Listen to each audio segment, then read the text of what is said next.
When you first start this filmmaking journey, you realize there's a lot of pieces of equipment that you need, and it can be kind of confusing on what pieces you should prioritize. You learn that you need a full frame camera, and some people tell you that sensor size doesn't matter.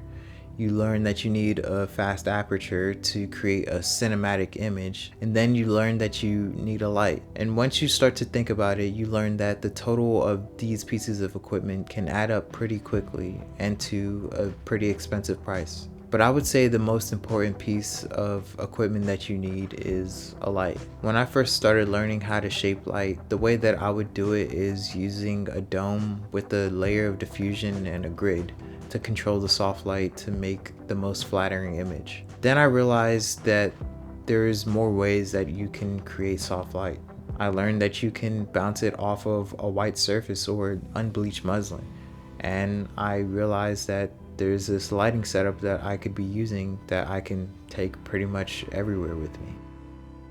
The light that I use is a cold bore 220 watt light with the spotlight attachment. The reason why I think this is the most versatile lighting setup is because you can bounce it off a wall and diffuse it and you have a book light, or you could use it to create textures on walls. I'm going to break down how I've been using this light to create some of the images that I've been really pleased with.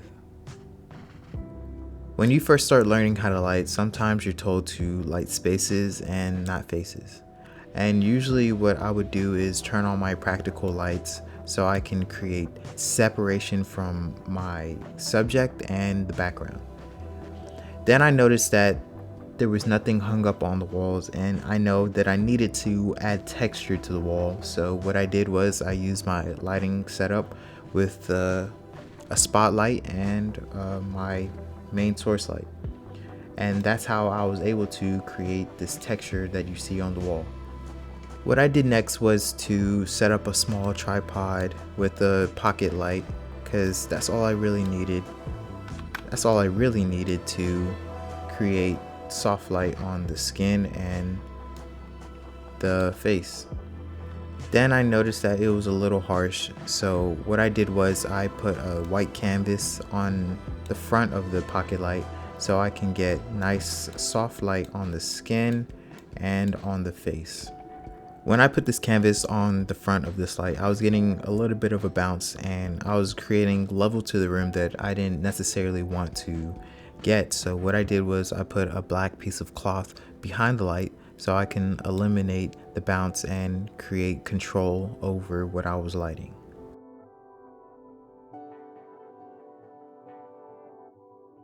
I did my research and I really understood that bouncing light is probably the most versatile way of creating soft light. Although he's known for the cove light technique, even Deakin does this. There's been movies where he's been in a situation where he would bounce off a tungsten light off of unbleached muslin to create a soft flattering light for the subject.